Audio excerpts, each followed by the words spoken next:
Oh, hell yeah. We have some Final Fantasy Commander decks. Oh, give me a hell yeah. People ask me, hey brother, did you play Final Fantasy? I said, yes, I played about 1 billion hours. Now get out of my bathroom. I played the old school ones with the little tiny characters.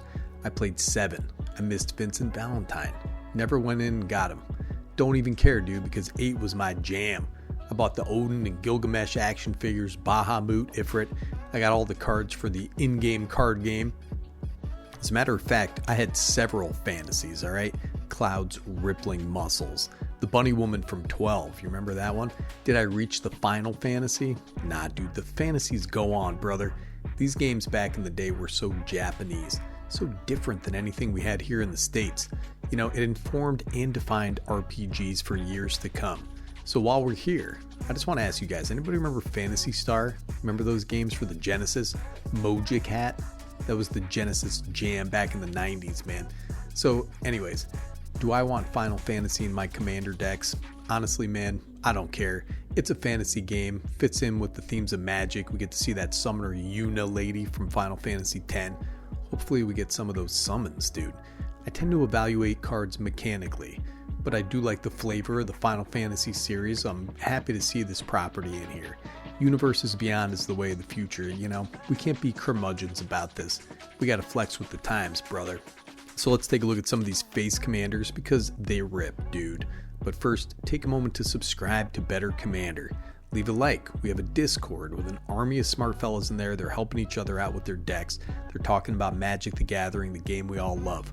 We also have a Patreon if you're interested in supporting the channel directly, and memberships below. Alright, let's get right into this with Terra, Herald of Hope. So this is red, white, and a black. Legendary creature, human wizard, warrior. It's a 3/3. Has trance, dude. I love trance music. At the beginning of combat on your turn, mill 2 cards. Terra gains flying until end of turn. Whenever Terra deals combat damage to a player, you may pay 2. When you do, return target creature card with power 3 or less from your graveyard to the battlefield tapped. Interesting. So despite playing a lot of these games, I don't know who this is. You know, I didn't play all the Final Fantasy games, dude. I would like to keep the fantasy rolling on.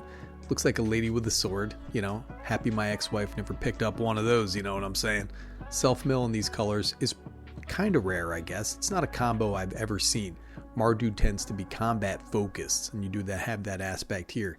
Human, wizard, and warrior are all relevant creature types, especially in these colors. Ikoria had a Jarina deck centered around humans in these colors. You also have a Reanimator synergy with black and red, but it's also a secondary mechanic in white. Cards like Karmic Guide, Phyrexian Delver, those are really good at digging creatures back out of the graveyard. You can do that every turn if you don't pay the echo cost on Karmic Guide. These are fantastic Reanimator colors in general. Mill some big fatties, maybe some flying monsters to complement Terra's flying assault. Overall, this is a pretty sweet build around, man. We're going to see what's in the precons, but this seems like a lot of fun. Then we have this guy, Cloud X Soldier. 2 red, green, and a white. For a legendary creature, human soldier mercenary, it's a 4/4 with haste. When this guy enters, attach up to 1 target equipment you control to it. Whenever it attacks, draw a card for each equipped attacking creature you control. Then if Cloud has power 7 or greater, create 2 treasure tokens. They don't come in tapped either. Look at those tiny but rippling muscles, dude. This guy, now listen, I'm a bald fella. I'm really jealous of this guy's chocobo-like mane of beautiful blonde hair.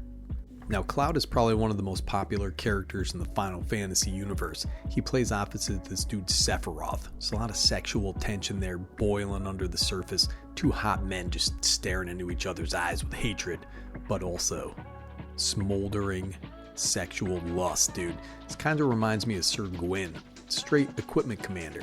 It's in Boros plus green, aka Naya.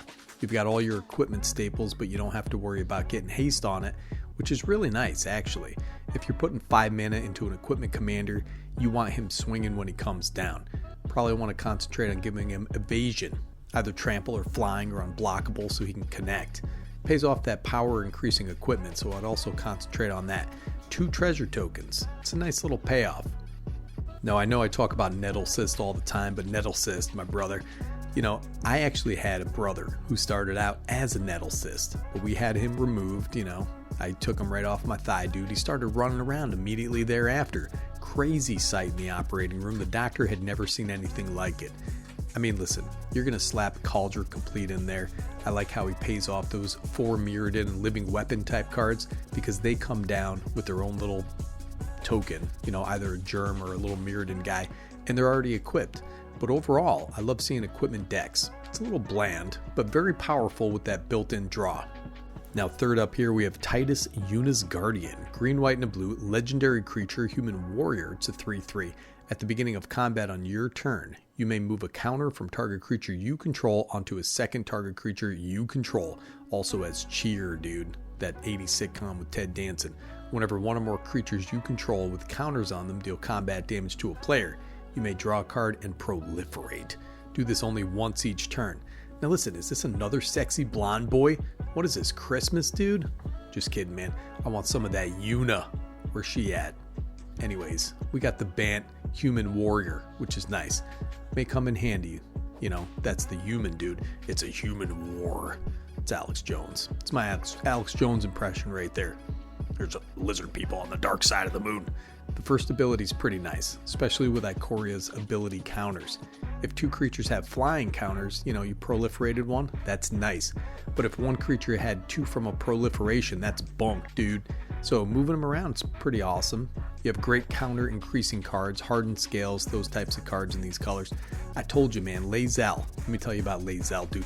It's about to pop off. May go up over 50 cents, then my spec is going to pay off. Finally, I'm going to buy an ice cream with it. Of course, you have Infect in these colors. The Phyrexians. They're going to corrupt this beautiful blonde basket out there? Perhaps, brothers, perhaps not. Got to introduce them to Techathol. Proliferate twice. That's what people who have twins say, you know, may as well proliferate twice while we're here. Proliferate some humans with your wife, dude. This reminds me a little bit of Atraxa. +1 counters is a fine strategy on invasive creatures. Get that damn Colonian Hydra in there. There are all these other counters you can proliferate too. -1/-1 counters. Counters on Magistrate Scepter. Whatever, man. Where the heck is Yuna? Next up, we have an Esper commander with a very Greek name out here. Y'shtola. Knights Blessed. 1 white, blue, and a black. Legendary creature, cat, warlock. It's 2/4, has vigilance. At the beginning of each end step, if a player lost 4 or more life this turn, you draw a card. Whenever you cast a non-creature spell with mana value 3 or greater, Y'shtola deals 2 damage to each opponent and you gain 2 life. Oh my god, dude, I must have skipped this game. No clue who this cat lady is. But I do know a certain segment of the population is furiously flogging Molly somewhere, dude. Alright, enough innuendo here. This is an interesting build. So a card like Frantic Search, right? You're draining. Maybe draw a card at end step. You have instant and sorcery payoffs. You have drain payoffs. Look for cards that say whenever you gain life. You could also build into artifacts if you want. Those are non-creatures. I think looping things out of the graveyard, you have something that gives your instants and sorceries flashback. You're going to get a lot of value with this cat lady. I do like that it doesn't rely on combat. All that drain and life gain doesn't look like much, but it really does add up, man. Very cat girl, very warlock, very Esper. And those are the face commanders. It looks pretty awesome, man, honestly. I'm pretty excited about this set. I do see that there is a Sephiroth card. I'm going to cover those spoilers. I'll probably go over each deck in detail because that's what I do, man. I love Commander, and I love those Commander decks. And this is a nice little preview for you guys out there. I'm not sure if I'm going to be picking any of these up, honestly, because I do have to buy food, man. And I do not believe we're going to have any federal infrastructure left after about a month or so. I'm making plans to eat my neighbors. Now listen, a lot of people when I say that, they get real judgy about it, but you don't know my neighbors. You don't know how delicious they are. Love you guys. Nikki G, Better Commander, signing off.